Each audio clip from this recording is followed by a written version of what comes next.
Welcome to Reporter's Notebook, where we talk to the Washington Examiner's top journalists about the stories breaking on their beats. I'm Jim Antle. I'm joined today by defense reporter Mike Brest. Mike, there's been some change in the Russian invasion of Ukraine. Talk about what the direction of the war is right now and where things stand. So as of right now, and everything we know going back a little bit is Russia thought they were going to, take the capital in a matter of days or a couple weeks. Obviously that didn't happen, and the war shifted to the east in the Donbas region. Right. We've seen over the last couple weeks an interesting development where Ukraine seems to be pulling all their resources to launch a counteroffensive in the south. And as a result, we've seen Russia start to reinforce their troops in the south as well. We saw this play out over the past week with Ukraine not quite confirming but acknowledging a strike that hit in Crimea that destroyed a handful of Russian planes. And so while Ukraine didn't come out and fully confirm that they were responsible for this, they acknowledged that this new phase in the war was beginning, and we've seen reporting like that from other defense agencies across the world, reporting on a new sort of phase that's focusing slightly more in the south away from the east. And obviously there are probably some concerns because winter is coming. Absolutely. Even though it's still August, the war changes dramatically once it gets cold. So there are so the Ukrainians really do want to at least go into the winter having regained some territory. And the other thing that will make that hopefully a little bit easier for them is a new aid package that was announced earlier this week from the administration, totaling $1 billion. Now they've done roughly almost 20 packages now throughout the first 6 months of the war. None of them individually have been this size, and cumulatively they've donated roughly $9 billion worth of military equipment since Russia invaded in late February. So President Biden also, in addition to the administration announcing this new aid package, signed into law a piece of legislation that's been very important to veterans groups. Talk a little bit about that. So it's what's called the PAC Act, and it's a wide-ranging bill all about veterans' health care. And so from the wars in Iraq and Afghanistan, the big health concern that emanated from those wars was exposure to toxic burn pits. And what we mean by that is over in Iraq and Afghanistan, the military would burn a lot of their waste, whether that was tires or anything of the sort. And so inhaling those fumes has actually led to people getting really sick, cancer diagnoses. And so years of activism by veterans and veterans groups have gone into this. It's stalled for many years as they've been trying to haggle out the negotiations. Earlier this spring, the Senate came together, the Senate Veterans Affairs Committee came together, announced a proposal, progressed through the House and the Senate, and ultimately President Biden signed it this week. And it really is a landmark piece of legislation for veterans across the nation. The Biden administration has said roughly 3.5 million veterans were exposed to this. Now, it's not clear how many of them are facing the side effects or the consequences of that exposure, but that's such a large number of veterans facing uncertain health circumstances. So the burn pits have been called essentially the Agent Orange of this generation. Absolutely, and that sort of puts in context the severity of the problem and why this was such a big win on Capitol Hill for Democrats and Republicans alike. So we're nearing the anniversary of the U.S. withdrawal from Afghanistan and the end of that 20-year war, and that coincides with a bloody milestone that with the collapse of the Afghanistan government and all that unleashed. Talk a little bit about that time period and the relevance that continues to carry to America today. So when we look back at the war in Afghanistan, it's important to recognize that it was a 20-year war. Even though the last 2 months ended very poorly, it's important to reflect on the whole war.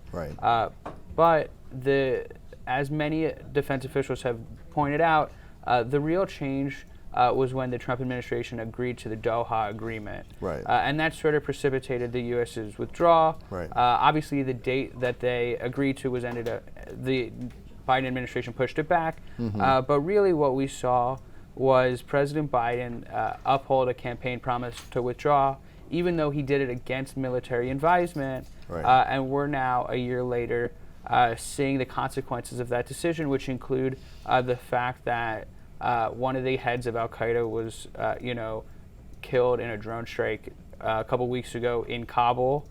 So we know that the Taliban now is roaming relatively freely, Al-Qaeda is roaming relatively freely in a Taliban-controlled country, even though the U.S. went in 20 years ago to prevent that very situation from occurring. Well, I mean, essentially it does bring the whole thing full circle, right? So the United States invaded Afghanistan in response to the 9/11 terrorist attacks.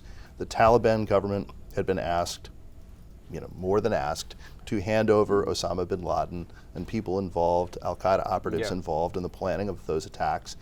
They did not comply. The United States overthrew the Taliban, scattered Al-Qaeda cells that were in Afghanistan, drove them out of Afghanistan, pursued them elsewhere with mixed success over the next 2 decades.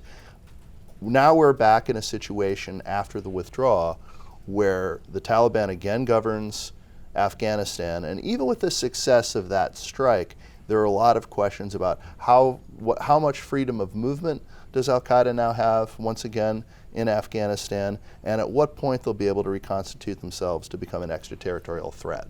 Absolutely. As you mentioned, the Biden administration really showed off and promoted this strike a couple weeks ago, in part because they said it proves their point that the over-the-horizon capabilities that they touted were successful. Right. And so the truth is, it was a successful strike. It took out a major target, even if it was a somewhat of a figurehead target, and was no longer involved in many day-to-day operations. Operational control. The U.S. still was able to conduct this strike, even though it took months of planning and intelligence and research. It took months of planning. It was very difficult for the U.S. intelligence apparatus to gather the data, but they were able to do it.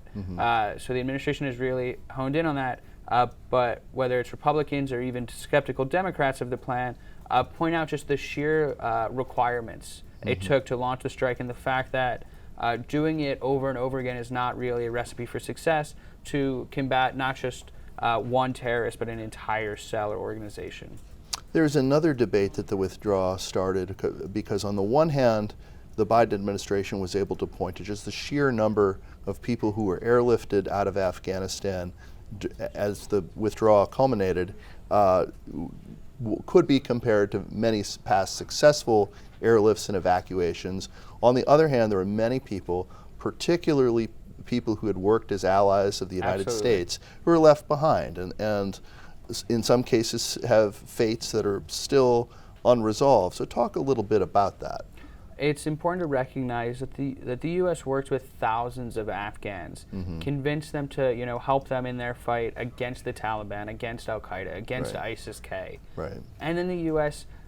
Essentially abruptly left them with the consequences of that now in a Taliban-controlled country, where there were concerns that the Taliban would try and enact revenge on anyone who was working with U.S. allies. And so a lot of these thousands of Afghans who worked with the U.S. military were left behind, even though over 120,000 were able to leave in last August. Thousands more who were, training with, working with, going on missions with our military were left behind. And a lot of them are now targets or have targets on their back if they weren't able to get out another way. And as we were leaving Afghanistan, there was obviously the horrible event at Kabul airport. There's never really been consequences for those involved, have there been? There haven't. So that's the other thing is when we think about the evacuation efforts, we have to remember just how chaotic it was. We're talking one airport in the entire country where flights are leaving out of. The U.S. has a very small footprint at this time. They just have control of the airport itself.